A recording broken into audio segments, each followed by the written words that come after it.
Welcome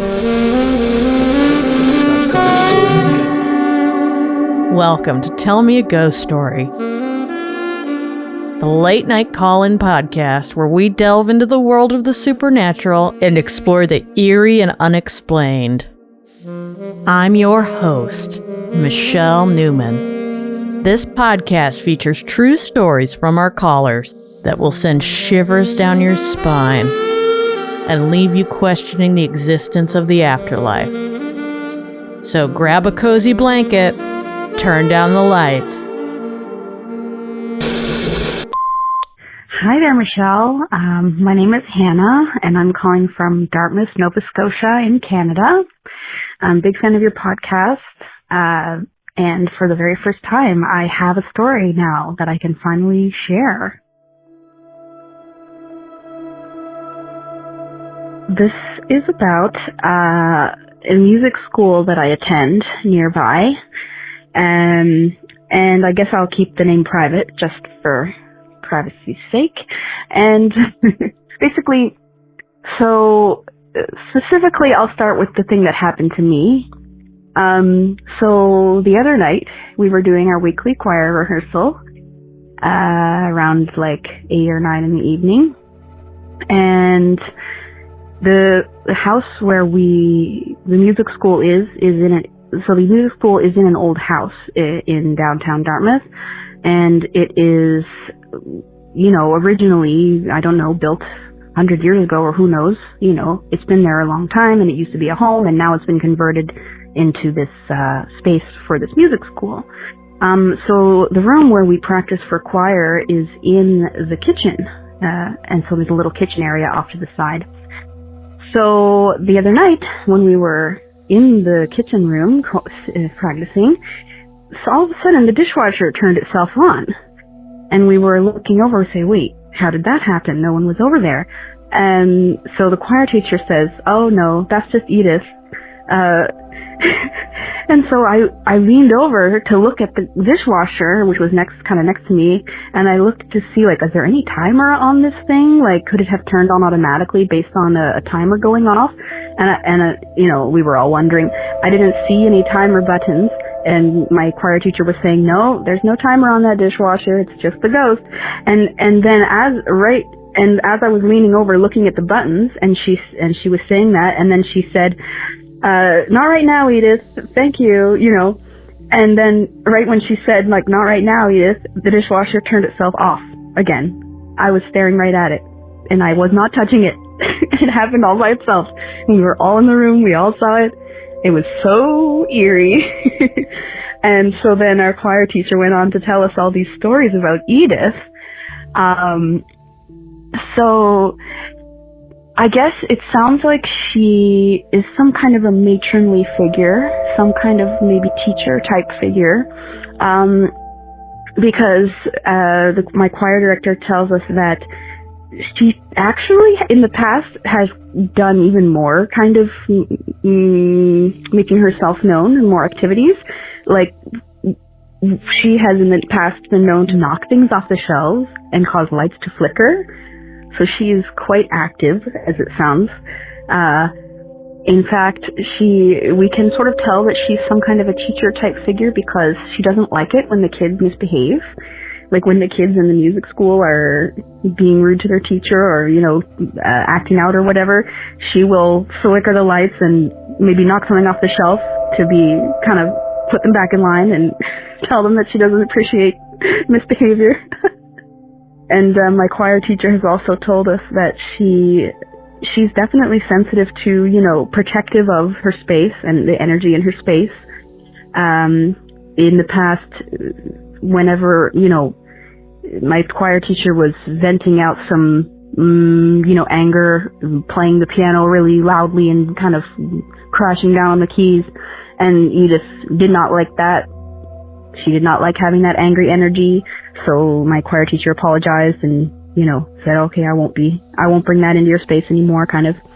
And the interesting thing, though, is that Edith was in the old space as well, because this school used to be in a different building a few blocks away, and Edith was there originally in the old building, and then when they recently moved to this new house, Edith moved with them as well. So my choir teacher thinks that perhaps she's linked to an object in the school. She thinks maybe it's something in her room because she's quite attached to Edith. And the reason why we know that her name is Edith, or why we think that that's her name, is because my choir teacher was asking different names, was saying, is this your name? Is this your name? And when she asked, is your name Edith, the room got so cold and she felt like a cold wind. So then she said, okay, I guess it's Edith. When there was a snowstorm the other day, last week, or 2 weeks ago, there was no one at the school. It was completely empty. Everything was closed down. But the security camera kept on getting activated by motion sensor. But there was nothing there.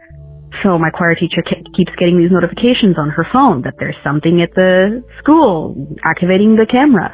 So she reaches out to the other co-owner of the school and says, is there anyone at the school right now? He says, no, it's completely closed. Everyone's home from the snowstorm. And she says, well, someone keeps activating that camera, that motion sensor camera over there. And I say, you know who it is. It's gotta be Edith. So, yeah, that dishwasher incident, though, that was spooky. That's the first time that I've ever experienced a real-life ghost experience of my own. And I am going to continue going to choir there every week. And I am really curious if Edith is going to show herself again.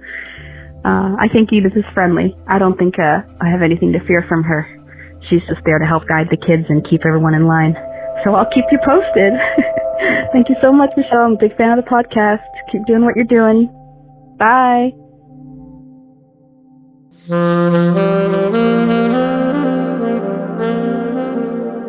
Thank you, Hannah, from Nova Scotia.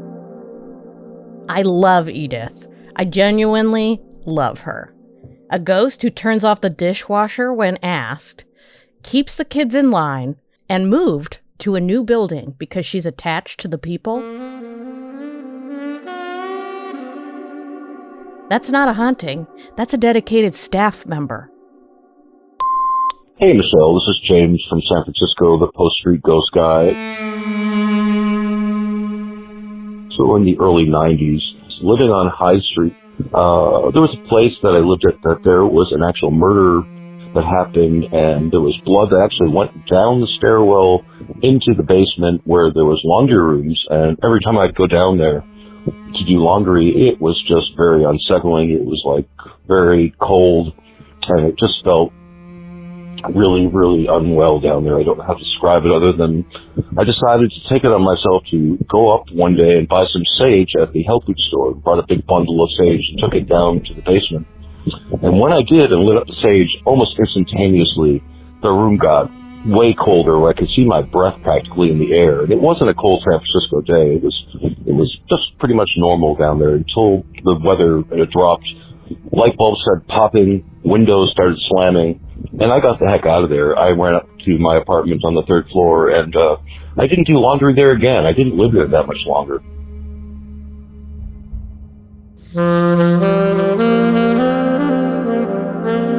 Thank you, James from San Francisco, aka the Post Street Ghost Guy. And James, I think you made the right call moving. Also, a quick note on sage for anyone curious.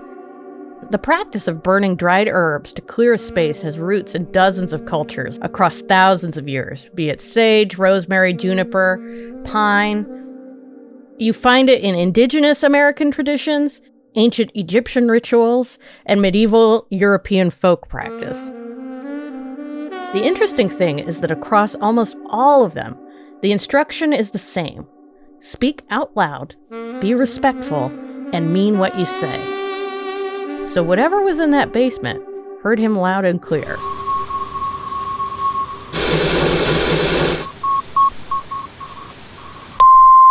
Hey Michelle, it's Edwin from Scary FM. I was thinking back on a couple of paranormal experiences, and I'm doing this from memory, right? So it might just sound a little jumbled up here, but I really wanted to share these with you in case I haven't already. So right now I'm in the city of Cuenca, in the country of Ecuador, in South America. And here they have everybody's pretty much Catholic, so all the grandmas, all the older people, they're like, don't talk about that, don't talk about that. But the younger generations are like, yeah, there's stories of witches, there's legends of, because this city has a bunch of rivers. It has 4 rivers that go through the city. So there's a lot of the people say that water has a lot of like, I don't know, spiritual energy to it. But either way, here in this area, I'm in the mountains, right? Ecuador has the jungle, the coast, the mountains. We're in the mountains, and the mountains is very different, more enclosed, more, I guess, tighter knit community, even though it's a big city, but people know each other by last name. And it's easy to find history of places, but this house where I'm staying, we don't really know, like, because it was all nothing, like it was all just grassland, and that's all. But when they were building the house, some of the people that they hired to build, they say that they found something, specifically pots of gold or money, when they were building the house. Now, the story here is like, when you find something like that as you're building something, because people used to bury their money back in the day, is you don't take it, because if you take it, you have bad luck. However, when they were building the place, they found traces of pots, like clay pots, where normally were how they would store money or valuables in a house. They were broken. So that means the money, if there was anything in there, it was taken. So this what's normally used here to explain what happens at the house, which is, I'll just tell you, every once in a while, I get to stay at this place completely alone. As in, and it's a pretty big place. I don't know, it has like 4 rooms, 2 stories, really tall ceilings, and has a huge field in the front, like surrounding it. So imagine, people here also don't like to leave the lights on to like save power or whatever, but I turn them on anyway, but they don't reach that far. Like, you turn it on in the front of the house and the porch, and it just reaches, you can see probably like you can see the edge of the lights, like when it stops, and then after that it's just a complete wall of darkness at night. So even though like the city, like the actual city lights are way off in the distance, you can still kind of see them, but like when you turn on the light, you have a limit to what you can see. Then you can see more in the dark than you can with the lights on. So sometimes I'm here in the house and I turn on the lights, and I don't like to do that because I can't see outside the window when you turn on the lights. It's really weird, but that's what happens. Like when you turn off the lights, you can kind of see the silhouettes and stuff, but when you turn them on, you can't. And I would hear footsteps, like soft creaks in the wood. One would say that this is normal, right? Wood expands, contracts, and everything. But for me, I know what a footstep sounds like. When you step and then release the footstep. Like, I know what that's like. And I've heard it a couple times. Very soft, and only like 2 at a time, maybe 3. Like creak, creak, creak. And that's it. But what has gotten me even more creeped out, like, this is normal, right? You can just justify it with the wood creaking by itself. But when I'm in the living room, I have a clear view of the 2nd floor balcony, like the area between some of the rooms up there. And out of there, sometimes I can kind of see movement. This is what creeps me out the most, because you can see it. I turn my head and I can see it still, and it moves away. My mind likes to justify it as like something from the sea, like light from the ceiling, because they have skylights. It might be just a shadow, a bird passing by, something like that. Also, another thing that creeps me out here is that sometimes there's huge bugs, like spiders, like big ones, and they move like shadows in the dark. Like, it's rare when you see one, but like it's still, like, it's in the back of my mind ever since I tried to flick a light switch, and I happened to, my hand is like right next to a big old spider. I'm saying like the palm of your hand kind of size. So it starts off very tame, right? Me just seeing shadows, hearing creaks, things like that. Sometimes when there's other people in the house, I don't want to say anything because it sounds like a big deal. Like, what do you, and they tell me, like, what are you talking about? Like, this is normal, it's just wood. And I don't know, so I try to keep my mouth shut, but whenever I'm by myself, I'm like, whoa. But it's still like I don't get like creeped out by it. Like, as in, it's not like, oh, I'm not gonna be in the house or I'm gonna turn on all the lights. Like, it's not like that, but it is eerie. It's like someone else is here. You gotta get that sense. There was a couple situations where my now wife and I are coming back home, and they tell us, "Oh, I thought you were here already." And it's like, no. It's like, "Oh, we heard you upstairs, like walking." Because obviously, when you walk, that floor is made out of wood, so like you hear it creak. But one time, we were all at the dining room area, and it was late at night. It was probably like late to have dinner. It was like 9:30, I would say. And we were up because we were waiting for my wife's grandma. She was going to be staying, she has like a room here. She was going to be staying here for a while. And we were waiting around because they were going to drop her off. So we were trying to stay, like kind of talking there, and everything was fine. We were kind of joking around, eating and everything. And all of a sudden we hear somebody knock, like at this, the heavy wooden door at the front. I'm like, "Oh, she's here." They're kind of relieved. We're like, "Okay, cool." So I go around the table and head to the front door, open it, and there's no one there. I close the door.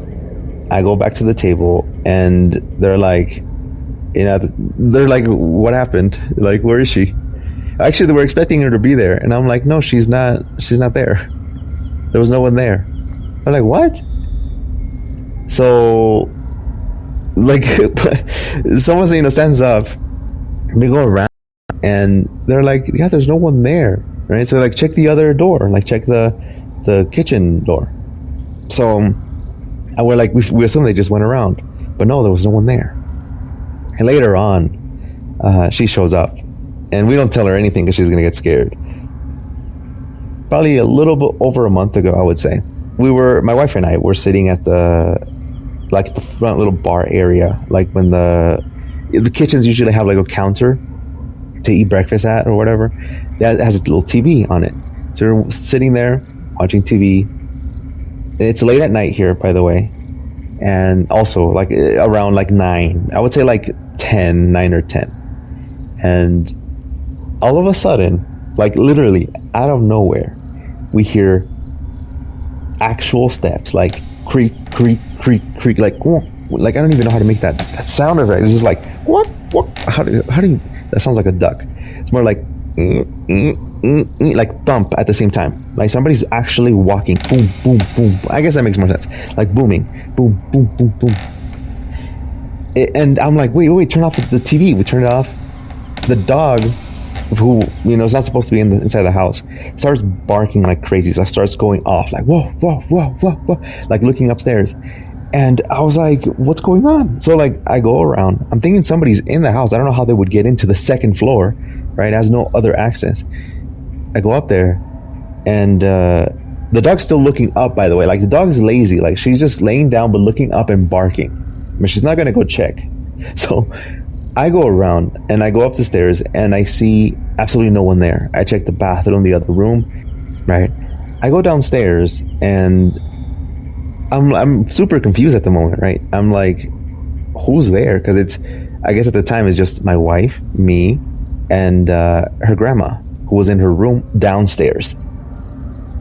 So I'm downstairs now, and I tried not to freak out, my wife's grandma, but I couldn't. I was like on alert, right? I didn't yell or anything, but like I was like on alert going upstairs, like, oh, there's something there, but oh, did you see that? Did you hear that? But the grandma's like sitting on her bed. Mind you, she's 87 years old. She doesn't move very fast, and she gets scared really easily. So she's staring through the doorway. She's expecting me to say something, because again, that people here try to keep the lights off in a house. So like, and I really don't like that, because it's like you turn off the light and there's an end to the light. I don't know if that makes any sense. There's an end to it, especially with a house like this, like has long open spaces, so you can see like nothing after a certain point. So right here we only had one of the light, like the kitchen lights on, I guess a staircase light, and that's it. There's like one tiny light bulb like at the top of the house and one over by the kitchen where we were. So and the grandma is in her room with her light on, like a lamp on. She has candles on because she's like religious, and she has these like saint figures, and there's a candle on. but I could tell she was scared. So I try not to freak her out even more and just say, oh, it was just a dog. And that's it. And she's like looking at me like, because she heard that I was like, something's upstairs. There's nothing upstairs. And the whole time, like my wife is like looking at me like don't, like be quiet, right? And the whole time I'm also kind of confused at the whole thing. Because I mean, it was one of those things where something that you've heard around the house for a while is now materializing. Like you could clearly hear these footsteps upstairs, clearly, and they were fast and they were heavy. So, what were they? What was it? Is there anything roaming around the house? I don't know. The thing is, the footsteps are real. Those are guaranteed real. The knocking that night was 100% real. And it's a solid knock. Like, it's not like, something just making the sound of a knock. No, this was a knock at the door. And, I've thought of, like, as time passes, we tend to do this. We rationalize what happened. We try to figure out, hey, it must have been the dogs tapping at the door. But, they scratch. They don't knock, right? Dogs don't do that. And besides, the bigger dog, the one that actually does that, or would do that, was inside. And why was she barking, looking upstairs? That's what gets me the most. Anyway, after that, needless to say, the grandma went to stay with, I guess, her other daughter's house. And she didn't come back, actually, for a while. But yeah, it's one of those things where I don't know how this all started. Nothing bad has happened, really. Just these creaks and steps and knocks. And I'm wondering if it's connected to that first thing that I told you, that here at the house I had found something like that, which in that case, it involves a curse. But if there's a curse, it has to be bad, right? And this doesn't feel bad. People that have experienced stuff here at the house say that they don't feel like it's evil. But anyway, that's my story. Thank you so much, Michelle. Love your show.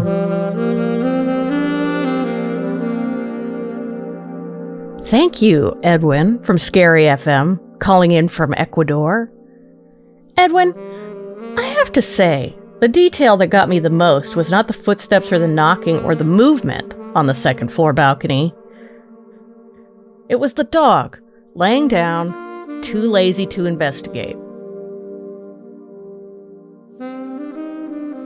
There's a theory in paranormal research that dogs and other animals perceive frequencies of sound and light that humans simply cannot register. What's funny to me is that dog detected it very easily, but there was no way you were getting him up those stairs. That's all we have this week, folks. Do you have a ghost story?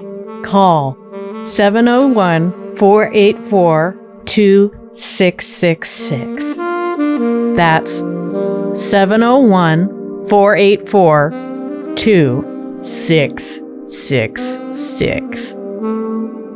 Or go to tellmeaghoststory.com and leave your story there. Thank you to all the callers who left messages this week. I'm your host, Michelle Newman, signing off. See you next week. Dime.